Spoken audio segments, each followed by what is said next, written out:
ஒரு 2 பையங்க பள்ளிக்கூடம் போயிட்டு திரும்பி வர்றாங்க. வீட்டுக்கு வர்ற ஒரு மாந்தோப்பு. கவனமா கேளுங்க. மாந்தோப்புக்குள்ள வர்ற போது மாங்காய் விழுந்து கிடக்கு. சுத்து முத்தும் பார்த்துட்டு ஒரு மாங்காய் எடுத்துட்டு போயிட்டான். 2 மாங்காய் அந்த பையன் எடுத்துக்கிட்டு போன உடனே அவங்க அம்மா கேட்கறா, ஏதுடா அந்த மாங்காய்? வர்ற வழியில தோப்புக்குள்ள கிடந்துச்சுமா, எடுத்துக்கிட்டு வந்தேன்.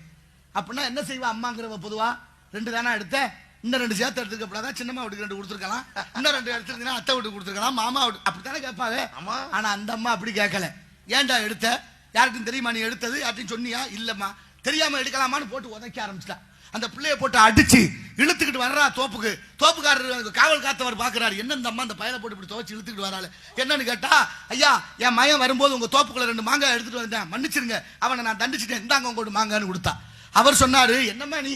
அவன் எடுக்கும்போது பார்த்துக்கிட்டு தான் இருந்தேன், அவன் பறிக்க கூட இல்லை, கீழே தான் விழுந்து கிடந்துச்சு, அதைத்தானே அவன் எடுத்துட்டு வந்தேன், அதுக்கு ஒரு காரணமா, விடுமா போகட்டும்னு. அந்த அம்மா சொன்னா, உனக்கு வேணா அது சாதாரணமா தெரியலாம், அது மிகப்பெரிய தவறு. கீழே விழுந்த பொருள் யாருடைய தெரியாம எடுக்கக்கூடாது. அதை எடுத்தது என் மகன் தப்பு. இன்னைக்கு 2 மாங்காய் எடுத்தவன் நாளைக்கு 20 எடுப்பேன், நாளைக்கு 20 எடுத்தவன் 200 பறிப்பேன். நாளைக்கு இந்த சமுதாயத்தில் என் மகன் குற்றவாளியாக நடமாடணுமா? அப்படி ஒரு பிள்ளைய பெற்றதுக்கு பெத்த வயிற்றுல பிரண்டையை வச்சு கட்டலாம். போயா உன் மாங்காய் சரி நீனு சரி தூக்கி போட்டு வந்தா. யாருன்னு தெரியுமா உங்களுக்கு? யாருன்னு தெரியுமா?